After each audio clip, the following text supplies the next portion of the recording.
Okay, so phase 3. It did kick my butt firmly, and I did not like it, and now we're going to learn from it, because there is no point not doing that. And the only way to do that is to get into the details, because details make this make sense. So first off, I didn't really think these things through. I was enthusiastic and sort of ran headlong at the problem, which realistically actually sounds very much like a protagonist when you give them some story goals. Right? They just like peg it in that direction and they hope it works. That's what I did. And in the third phase, it fell in a screaming heap because I hadn't thought it through. Which means now we're thinking it through and now we're going to fix it. What did we learn? We learned the first thing you need to do is keep in mind that you have to make plot progression, not necessarily reinvent the wheel. I really need to make those steps small and incremental and matter. But what I also need to do is have them make some kind of sense. And that's where I had struggled. I thought I could just jump in with Save the Cat, do my 40 scenes, move on with my life, we'd be fine, add in some Romancing the Beat because it's largely about tone and about what the characters think and say, and we'd be golden. Didn't happen. Was never gonna happen. In hindsight, you know that thing where I was talking about it needs to be a somewhat surprising and yet inevitable outcome? Somewhat surprising and inevitable outcome. I, who am not good at planning yet, did not plan well. And then there were consequences. And here we are. What we need to remember is that from going from Rock Your Plot, the next step is a genre-specific outlining method. I am using Romancing the Beat, so we're going to run through Romancing the Beat in a little bit of detail, and we're also going to go through the examples to make it make sense. I do highly recommend Romancing the Beat if you are a romance writer, or if you want to put romance subplots in, because the beats are amazing, and you literally can layer them in wherever you want. Some of them are specifically good for prose layering, so you don't have to worry about creating a whole new beat, but they are important to know, because if you don't know, then you can't include them, and that is a different problem altogether. So let's start. Phase 1, setup. This is legitimately Act 1. It's also between the hook and plot point 1 in Rock Your Plot. Remember how we had some stuff happening there? Let's have a look and see what we added and how we made that work. The introductions for the Hero 1 and Hero 2 both serve the same sort of goal story-wise. We get introduced to the character, preferably in a compelling way so that we have some idea what's going on. It's a little bit of slice of life, but it's also life is now going to change, and it sort of feels like that's coming a bit. We get an introduction to their internal and external goals, and a hint of what the character actually needs, because it may not be what they think it means. Felicity thinks she wants the house, but what she actually needs is some human connection that values her. Apart from her sewing circle, of course. Lawrence needs to have someone who will take it up to him. Not necessarily behave in a way that is entirely appropriate socially all the time, but only in the best possible way. And we get both of those with the scenes that we're going to create and that we already have on file. The introduction to the first hero, in our case Felicity, happens at the very beginning. It's that carriage ride that we were talking about before. She and Lillian in the carriage, see the cute boy. Interesting, what's he doing in that house? Goes and finds out what's going on. See how that's just adding into a scene we already had? Makes it nice and simple. The thing is, the next scene in the list is technically introduction to the second hero, Lawrence. But we're not going to put it there, and we don't have to because it's Romancing the Beat, so it's got way more flexibility in it. The next one we're actually going to have is the meet cute. This is the conversation that Felicity had with Lawrence about the card for Winifred. This is also going to be the moment where Felicity is like, cute, but London boys are silly, and I am good, thanks. We already have these scenes in place. First thing that we actually add is the introduction to the second hero, Lawrence, because he's the romantic lead, and he's not the protagonist, which is why everything else is from Felicity's point of view. But if we're also going to have the no way for him. So, the meet cute is often the inciting incident, which it is in our case as well, is the first meeting on the page. Now, if this is one of those stories where they've met in the past, this is the first time they're meeting in this relationship arc. Second chance romance, this is the one that makes them go, oh, maybe it wouldn't be so bad to try again. In this instance, it's a part where they're like, cute. I think they're cute because it's a meet cute. This should show how the internal goal and the external goal conflict, contrast, or cause each other problems. It should also have a physical reaction to the other person, as well as a little bit of the cute but not for me, which is important because the next point is the no way. Number 1. It's the first time that we get the characters expressly telling us why love is not for them. It is literally the argument against falling in love. All men are liars, all women cheat, all people have guarded secrets that you can never find out, all my lovers turn into trees. I don't know, something. whatever it is. This sets the tone of the relationship and romance for the reader. So for example, this is where you'd figure out whether or not it was an enemies to lovers, or a best friends to lovers, or marriage of convenience, you know, those kind of things. Like, this is where we start to get the tone for that, so we know what sort of romance we're in for. This is also where we set up the ideas we're going to challenge through the rest of the book, and that is why it's a really good tone marker, because it tells you what kind of influence you want on the scenes, as well as what kind of scenes you're going to use. The important thing is to be explicit on the page about it so the reader really knows what's going on. Not necessarily going into all the backstory, but just making sure that there is some clarity about why your character doesn't want to fall in love. Felicity, it's that she doesn't think that town boys will appreciate her, particularly considering she has so much trouble fitting in with the local boys. For Lawrence, well, his introduction scene, as well as his no way scene, is him having a chat with Winifred about the young lady who has brought the card over. He apologizes to Winifred for the crudity of the house and the company and the area, and Winifred stops him and says it's fine. She really appreciates them coming out, particularly on such short notice, and that she's sure she'll be able to find someone to fit in with. That's when Lawrence is like, yes, well, you've already got a visitor. I sent her away though. Country manners. We get the idea here from his thoughts about why he thinks she's cute, and also why he's not so interested. And it's probably because there's been some fortune hunting in his background, because marriage mamas, that's from the setting. So we know what kind of things we're going to have because we worked on the setting before. So layering friends. And this means that we can then move on to adhesion, which is the break into Act 2 or plot point 1. This is particularly important for the romance tropes. This is where you really lean into it. So marriage of convenience,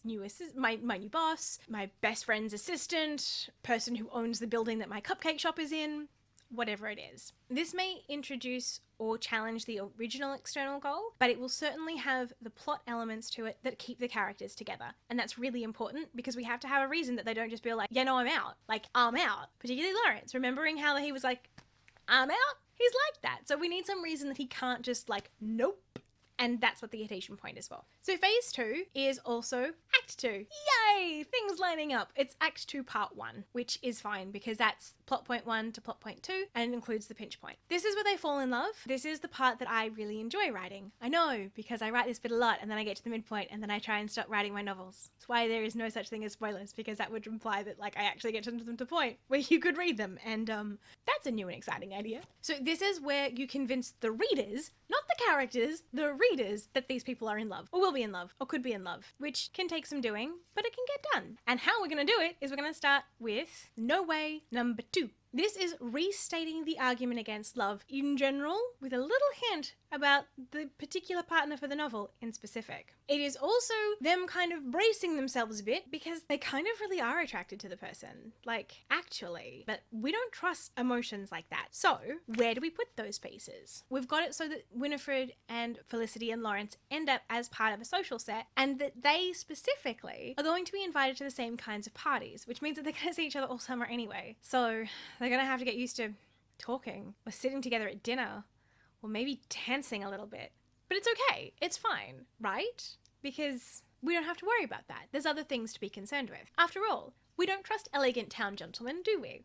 No Way number 2. And of course, he's going to be charming. Ridiculous and charming, because that's what we do. I decided to chuck in the inkling here as well, so the inkling that this could work. So there is some attack on the false beliefs that we have identified in the No Way, and we will reinforce in the No Way number 2. Something shows there is a hole in the wall protecting them from love, and that's kind of great. This is the first little bit where you start to have the characters, the romantic characters, working together, as in an us, rather than an us. With Felicity and Lawrence, this comes in a couple of scenes. One of them is from Felicity's point of view, and one of them is from Lawrence's. The one from Felicity's point of view, Felicity takes Winifred under her wing, socially speaking, and makes sure that she is sheltered, protected, also manages to keep Lawrence from having to dance with some people that he doesn't want to. Yes, okay, he's a charming, aloof, ridiculous gentleman from town, but you know what? She can afford him some modicum of sense because she can see that he's trying to understand how the social set here works, and you know what? She's gonna help him out. Lawrence Lawrence, after this, has his no way number 2. But because he's a more private character, and because we only really get Lawrence in these more private moments because he has such a persona, it's going to be at his house. This is particularly important because this lets us see both Lawrence and Winifred in ways where they are not socially constrained and don't feel as awkward. So we get to see Lawrence actually having enjoyed himself in a timeout, and Winifred's happy, and he's actually managed to do a thing. And you know what? If he has to spend more time dancing with Felicity, at least she doesn't like stand on his toes or something. Like, yeah, okay, country manners are a bit weird, but they're genuine. And that's such a pleasant change from town. That brings us to maybe this time. This is where we ramp up the heat a little. And by that, I just mean that the characters are going to want each other more. This book is probably going to have very minimal kissing because I can get distinctly uncomfortable. This is where they start to question whether or not their idea about what's wrong with love is actually correct. And we need to have them question that. Felicity's moment of maybe this will work is Winifred arriving on her doorstep one day in Felicity's visiting hours, of course, but in a bit of a state. She's been invited to a masquerade ball. The masquerade ball that is the actual side plot for the B story, which we're going to talk about in a minute. And she has no idea what to wear, and she doesn't have time to send to town. And what is she going to do? And Lauren said that she should come and talk to Felicity. And of course, Felicity is absolutely able to help. She and the girls have been preparing for this for ages. And so of course she's going to help. And you know what? That's really nice of Lawrence to think of her. He paid attention to one of the conversations they had. That's novel. And maybe he won't just think that she's odd and weird and an outcast. And then of course Lawrence comes over to make sure that his sister's okay. And then they all end up having dinner at the Earnshaws. And instead of Felicity feeling like she's left out of having a guest, the guest seems to be sharing smiles with her. And the jokes that she is thinking seem to be on his mind too. This scene is actually probably going to have both points of view. So we'll have some of the dinner from Lawrence's point of view, because having him be welcomed into the family is one thing, but having him see Felicity and be able to see that she is more herself when she is not with these people, and more herself particularly when she's with him, that's going to tell him something important, that he is worth trusting, and that's going to make him feel pretty damn good. And then we get to the midpoint. The midpoint is one of my favorite points. This is where they kiss. I mean, not actually. This would be where they'd kiss if we were writing that kind of book. Instead, this is going to be the ball at the Ashfords' house. Because, of course, they have to hold a ball. There has to be a ball. There's a ball at the midpoint. It's their ball. We've discussed that already. The midpoint is where the characters see that everything they want is within reach, if they can reach for it. This is the high point of the romance arc, and usually involves a sharing of intimacy. The intimacy level is based on the genre of your book, which is why subgenre is so important. Knowing whether or not this is them with some interesting dancing techniques of the horizontal variety, or whether or not holding hands is enough to make everybody need a fan, is really important, because otherwise you could completely miss your readership, and then the story won't fit together as well, and you'll probably notice that something's wrong, but you won't know how to fix it or where it is. Everything at this moment is better than the characters thought it could be. Remember that whole victory that's not a victory thing? Yeah, we're back there again. And so we move into phase 3, retreating from love, because love is scary, and why would we do this? Yup. Remember how phase 3 kicked my butt? It's like phase 3, but in a romance novel.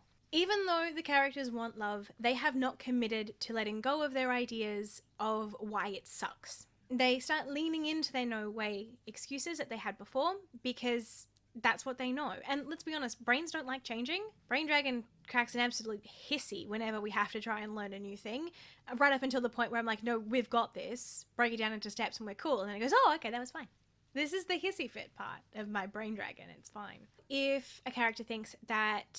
So Lawrence, for example, thinks that it is impossible to trust somebody. Like, properly trust somebody. Like, most people want something socially out of you because that's what he was raised with. So what does he do? He starts pushing Felicity in little ways, like having moments where perhaps if there was going to be gossip, that's what it would be gossip about. And then the only person who would be able to gossip about it was Felicity. So he can test that. It's a little bit of a dick move, not gonna lie. But Lawrence isn't a perfect hero. No one in my stories is going to be perfect. Felicity, for example, thinks that she needs to keep her promises. And so she promises something silly at some point in the book that she cannot possibly keep. Probably something along the lines of, I promise that when Winifred's with me, no harm will come to her. And we know from Pinch Point 2 that Ernest rocks up and that's not her fault and she had no way of knowing it, and she just absolutely failed at that because she made a silly promise that she couldn't possibly keep. And she's going to learn that it's not necessarily about the promises you keep, but your integrity and making sure that you are honest about what you can do to yourself and to others. And that's also a really good point. But this is where we start seeing that thing. Remember, the previous section where they fell in love, we need to make sure that's really strong because this section is going to test the absolute snot out of it. They're going to have to go back to the other person, so just don't make them do anything too rash or too awful. That leads us to the Inkling of Doubt. This is after the midpoint, and this is where you do use those specific no ways to craft your perfect moment. This doesn't need to go straight to the worst case scenario. It needs to build, but it still needs to lean into those. That's why we're taking the picnic and we're layering it on top, because the picnic is the perfect one. There is rumor and shenanigans, and there's also Felicity not being able to protect Winifred because, like, she didn't have all the information in the first place. But what we're also going to do is we're going to have the rumours be part of the problem. Lawrence and his mate who's come down from London, they're going to chat. In fact, this is where Lawrence is going to get questioned about why he left town in the first place. And Lawrence isn't going to want to answer that because he can't trust anyone. The whole thing is it's about somebody else. And it's not his secret to tell because he doesn't even know what it is, really. So his Inkling of Doubt moment happens early because he starts to wonder whether or not Felicity is actually trustworthy. And then he'll start to test her. Felicity's Inkling of Doubt is going to be about some rumours getting spread around town that she hears after the ball, and she can't pinpoint them, and she's not sure what anyone's talking about because every time she walks close they stop talking. Not a good sign. So there's also big rumours about what's going to happen after the masquerade ball. Rumour has it Lawrence is going to have friends come down from town and have a house party. Felicity is absolutely sure that she won't be invited to something like that. So is all the gossip, and will make her feel like she's not as valued as she could be, which is basically what she thinks. People look down on her, and that preys on that. This is why this section sucks, because I don't like upsetting people, particularly with specifically crafted ones to make them feel the worst that we can so that they can learn from it and grow. This brings us to Deepening Doubt. This point's interesting because in the book it says that the intimacy may still be increasing between them, but so is the doubt, and that's causing problems. But they won't admit something is out of sorts just yet. So this will be something along the lines of them having some quiet moment when they're walking, because Felicity walks through the woods to get to Violetta and Alexandra's. So there'll be a moment for them when they get on that walk and something happens, and it's kind of mostly normal, but it'll be some kind of moment that could really be gossipy if anyone was around to see it. And Felicity's going to feel weird about it, and Lawrence is going to feel weird about it, and that's going to be fun. I haven't figured that one out. That one's still a bit tricky for me, and I'm just not quite happy with that one yet. But that's the kind of thing we're going to go for. The retreat, on the other hand, 2 steps backwards, 1 step forward. Whatever is pushing the characters apart is probably them reading into things, but it doesn't mean it's not there. Reader needs to know how these characters are going to retreat, because the reader has to believe the characters are doing the right thing. Miscommunications, probably not the best idea. Mainly because no one likes to have the idiot plot. There's a reason that doesn't work as well, particularly in romances, even if it is kind of easy. This is where we leave subtext behind and we actually just say the thing. It's just they won't say it to each other. They'll say it to someone else. This may be caused by the external plot increasing its pressure as well. And that's why this point is the picnic. Felicity thinks things are fine, and then the picnic happens, and Winifred's weird, and Lawrence is really weird, and she can't make heads or tails of it, but she's hosting the picnic, so she can't exactly do anything about it, and it's just this whole like, what? And also, here's another newcomer from London town, and he's charming, and makes her feel like maybe all of the things that Lawrence was doing was just because he was bored. Did I mention that this part sucks? It's gonna get worse. Particularly considering that Lawrence's retreat is in the carriage on the way home, where he gets the full details of who Ernest is, and then he is furious at himself and everyone, and he's just like, and that's it, we're out, and we're gonna leave. But he doesn't tell anyone that. He tells himself that, and he is then going to figure out what he's going to do, because it's clear that he is the only person who can manage these sort of things. Because Lawrence doesn't necessarily believe on relying on other people. They always want something. They always have something to gain. Clearly, Felicity had something to gain from letting Ernest be there, because perhaps Lawrence was no longer novel, and we always need novelty in the country because nothing else happens. This is when we then get to Shields Up. Whatever was foretold in the no way sections comes to bear fruit. They don't realize that they made it happen, but this is where it happens. Felicity's shields up is she goes to drop off some things for the masquerade ball that she and the girls have prepared for Winifred, and Lawrence won't let her in the door. He accuses her of starting rumours and using them for social standing. Felicity is pissed. She says that that's ridiculous, utterly ridiculous, and reminds him that she's going to come out worse for the rumours, thank you very much. And then, of course, there's a point of view shift. And Lawrence thinks that what she's saying is, you need to make it right. And the way you normally make it right in that era is you marry the girl. Lawrence bids her good day and has some stompy opinions about that. All is lost, or the breakup. This is where they choose fear over love. We have this as separate from the external plot, though it can be layered on top, but you need to tie this in to the wound or flaw or misbelief or whatever idea it is that's been pushing them about love in the first place. Remember that whole not worthy, only using people, trust issues everywhere thing? It's all going to tie into that. And this is the cost of ignoring love and being determined to live with a hole in your heart rather than have a full one. In our case, Lawrence is just a bit of a mess. He decides that he and Winifred are going back to town. In fact, he hasn't discussed it with Winifred, but he tells Felicity. And he tells her specifically so that she knows not to walk on the grounds. Felicity, of course, asks if everything's okay and what about the masquerade, and he's like, they'll be back for the masquerade, but she has no place inquiring in the business of her social betters. Felicity agrees and bids him good day and hopes that he and his sister are well and that they enjoy their time in town. Lawrence tells himself that this is exactly what he wanted. He wanted her to know that he was her social superior and that he would give her nothing. And now she does. Felicity, of course, leaves and has a whole series of emotional responses to this, and this is a little bit tricky on the plot page because this is probably all going to be fairly close together because these scenes, as I said, don't actually have a whole lot of plot distinct moments, and that's fine. We have to work them out. But the point is that she is going to feel like she failed and failed hard, and then she's probably going to do something like absolutely stick to not walking across the fields. She will take the carriage or she'll walk by the road, but she will not walk across his property. If that's how he wants it, then that's how it will be done. Because she is a lady of her word. Always. Even if it costs her everything. This is where we get the fighting for love part of the story. Thankfully, because oh my god, that was sad. Angst. This is where the characters realize they were wrong. This often requires some help. And we use all the footholds and all the bits that we had in the second phase, the first half of Act 2, to help them realize that they were in love with each other and it's fine. Just go back to that. Ignore all of the other stuff. Come on, guys. The first pit here is Dark Night of the Soul. Now, this is also similar to the All is Lost and may also end up laid over the top, or it may end up as a bit of a black moment. I haven't really decided yet because these ones tend to wobble some around the plot. The Dark Night of the Soul is where the characters think about all the stupid things they did, and they suddenly realize that they did this to themselves. Usually, someone helps by pointing this out. But this is a scene where they wallow, and you should let them wallow, because they have to have a good wallow, because then they can get up and try again. But you can't have them bounce too far back, otherwise you don't actually have a feeling that they actually suffered and learnt anything, because they need to learn things. That's the whole point of a romance novel, is that they learn stuff. Learning is good. Felicity's Dark Night of the Soul happens at home. She's sitting in the lounge with her family, probably sewing some things, and she's making really basic mistakes because her mind isn't on her work. And so she seems like everything is fine, and then she goes to her room and unpicks everything that she's done. There is probably going to be some disparaging remarks made about how she spends her time. Not really serious ones, but like playful ones, like, oh, there's Felicity, always sewing when she could be entertaining us with the piano. No? You're gonna sew? Alright, someone else play the piano then. That kind of thing. And then she's gonna go up to her room and undo everything that she did.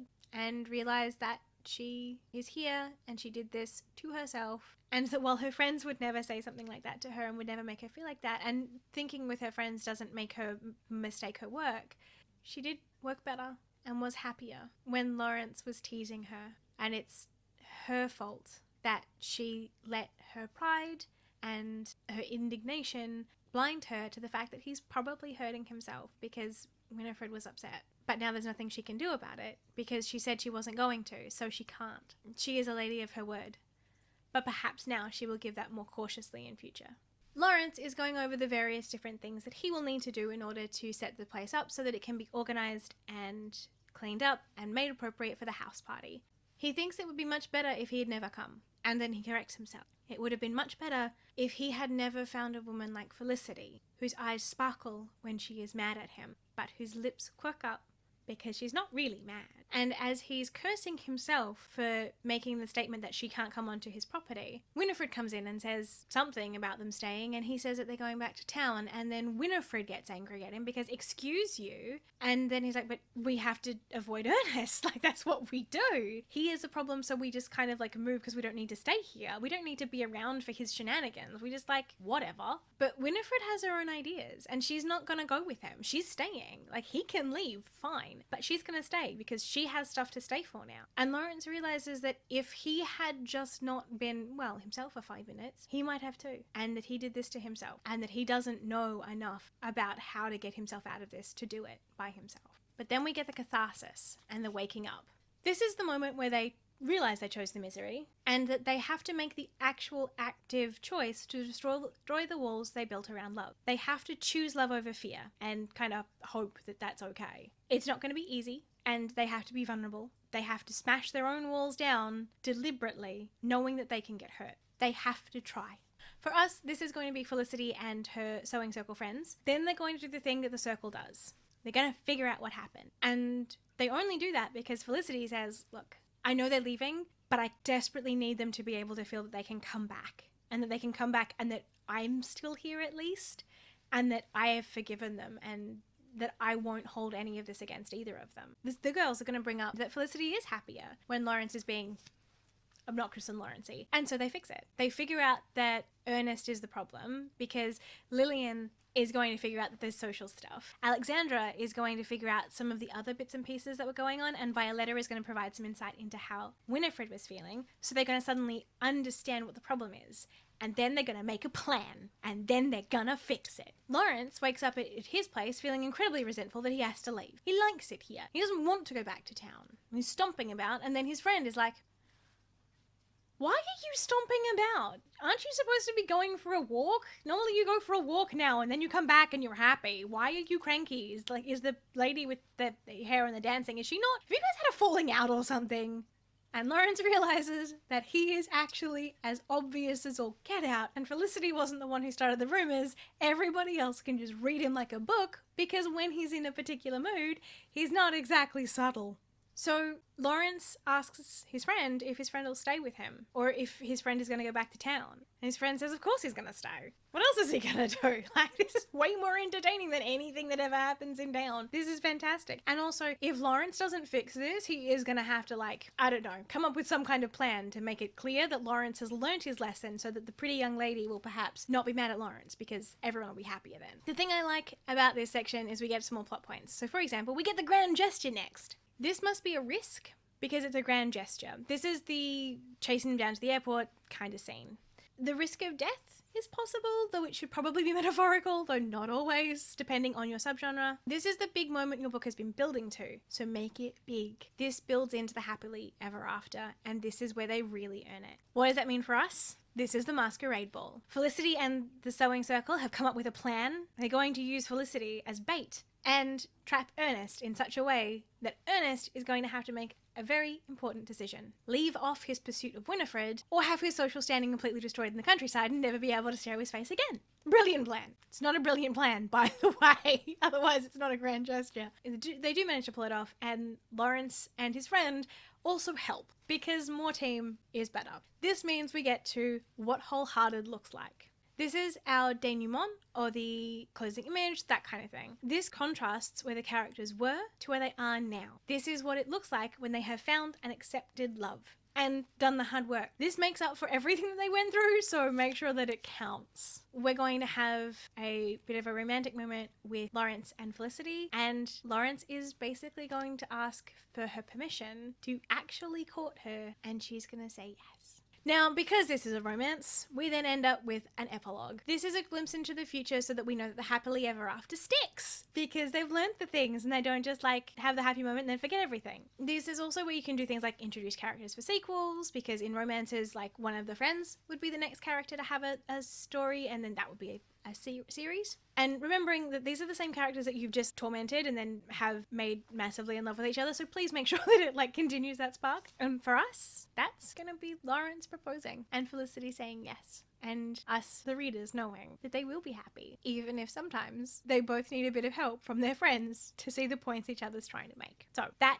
is the romancing the beak plot. The save the cat stuff is actually pretty easy to add on top of that, largely because it's, again, just tone. And this is why I got a bit stuck, because the main ones that are actually scenes are the opening image, which happens at the beginning of the book for Save the Cat. It's used to bookend, and it sets the tone and the genre and ordinary world. The next definite plot point is the theme stated, which happens at about 5%, and is often actually deliberately said outright. And then we've got the debate that's between 11 and 23, and then there's a catalyst at 11%, and like most of these scenes, you can probably see how they actually line up really well with the scenes that we've already added in now. In fact, realistically speaking, the Save the Cat scenes weren't so much added in, so much as they told me where I needed to make sure that I had touched on things. So for example, one of the ones that I added in, sort of, was the B story. Now that happens at 27%, which is basically right after the break into Act 2 or plot point 1, and that's where we get the information about the masquerade ball. So that's how I set that up to make sure that it pays off at the end. Make sense? This is where we start to see how the girls are doing that kind of thing. Honestly, that was my problem with when I was looking things over, is that I wanted desperately to have more in between scenes. And yes, Save the Cat says you're supposed to have 40 scenes. And yes, the scene cards make better sense to my performing arts student brain. But all I needed to do was change them up a little bit, and all of a sudden they worked much better. And I also didn't need to rewrite 17 different scenes. I have got location, so that I know where it is, and also so I can make them for my world building list, so I can keep the details consistent. I have point of view, so whose point of view character it is, particularly because we're switching between Felicity, the protagonist, and Lawrence, our secondary lead, or romantic lead. I need to know whose scene is which, because that's going to mean that I can lean into their particular themes and subplots and related character arcs. I then have the action, and I put in here the things that I really liked from the Save the Cat scene cards, which are what is the conflict, and who is it between, and what is the emotional shift. So if the character starts out happy and then becomes sad, or if they start out annoyed and become intrigued, or if they start out hesitant but end up really quite into them, we can see that shift. And that's really helpful for doing things like making sure that if you've got a scene that ends on a high note, you can either have that as a sort of relaxed lead in for the next scene, or you can contrast it sharply depending on where you're up to in the book. For example, if you have a scene that ends on a high note in the first section of Act 2 where everyone's falling in love, you probably have another light scene to reinforce that happy. And okay, that scene might end a little bit lower, but it starts happy because you reinforce that. You spend more time there, so that makes more sense. But if you happen to be in the second half of Act 2, that happy moment might be contrasted by something sharply different because things are starting to fall apart. And so you get that up, down, up, down, up, down emotional shift. And that's important, and that's really lovely to know. But what I did is I did those scenes that I didn't have from Save the Cat, and then I saved all of the 40 scene stuff and chucked it into Phase 4 because it was too much. And I also really struggled because I suddenly realized that with the masquerade, that could actually technically be 3 scenes in the Save the Cat way because you're changing location. You're in the ball, you're on the dance floor, you're in the garden, you're after that somewhere else. I don't know. But that could be 4 different scenes. But I don't know because it's been so long since I did any screenwriting, and I don't know whether or not that's actually helpful for me, or whether or not that particular, say, masquerade ball scene is better to treat like a sequence, like a car chase, where it's just they do things at the ball and this happens and it's one scene. I also don't know how many words that's going to take. So again, not real helpful for breaking down into the individual sections for each scene for Save the Cat. So saving that for Phase 4 when I can have a proper think about it and get it in my brain. So what that means is that Phase 3 looks basically nothing like what I thought it was going to at the start. And to be honest, this is a much more robust, much more organized system. I'm really hoping that this is going to make a bigger difference because I've been able to set it out in a much more cohesive fashion and make it make sense. It's got more tick boxes, which is fantastic. And the other thing that I also added in that I hadn't actually done before was a make it list. So that is broken down into character plot, setting, world building, research as I deem I need a category so that I can tick things off when I've put them in the World Bible so that I have them. I'm going to keep that make it list, and every time I go through it, every time I have a problem or a question about the story or anything like that, I can just chuck it all in there, and that means that I don't have to keep it in my brain. Brain Dragon will put it in a hole by accident and then wander off. What Brain Dragon does. So as much as phase 3 was incredibly emotionally draining and really heavy lifting, I think so far the story is much better for it. I think my process is going to be so much more robust for it. So that's where we are. I absolutely recommend finding a genre specific resource for this point, because this is where you're starting to add in those scenes that is going to make it really clear what you're after and what your reader wants. Even if that reader is just you, this is where you make sure that the scenes that you love are in your story and you didn't put them somewhere safe and forget about them. I have done that more than once. It's actually a real problem for me. One of the reasons I grabbed Romancing the Beat as the next one in. I hope that that made some sense. I also hope that you can see how the progression from Rock Your Plot to these structures went. There are a couple of additional scenes in there that I need to go back to. I've got a whole lot in my document of like caps, bold, make a scene that does what here, particularly in say the fun and games section or the bad guys close in section. But you know what? I can do those in phase 4. Phase 4 can be my new shenanigans. I'm gonna do a new plan for that, and I am going to hope that this time I have learned from my experience, and phase 4 will be a different kind of hard, but one that I feel like I can really sink my teeth into and that I will come out a better writer because of. Thank you for joining me on this crazy shenanigan so far, particularly sticking with me for phase 3. I know that phase 3 for me was hard, and I hope that you get to learn from my shenanigans so that it doesn't have to be as hard for you, even if, you know, it does feel hard when you're working through it. So I'm going to make myself a cup of tea, read through my outline and figure out which bits of the story I get to plan next. And we're gonna go have some adventures. I will see you next time, lovely. Bye.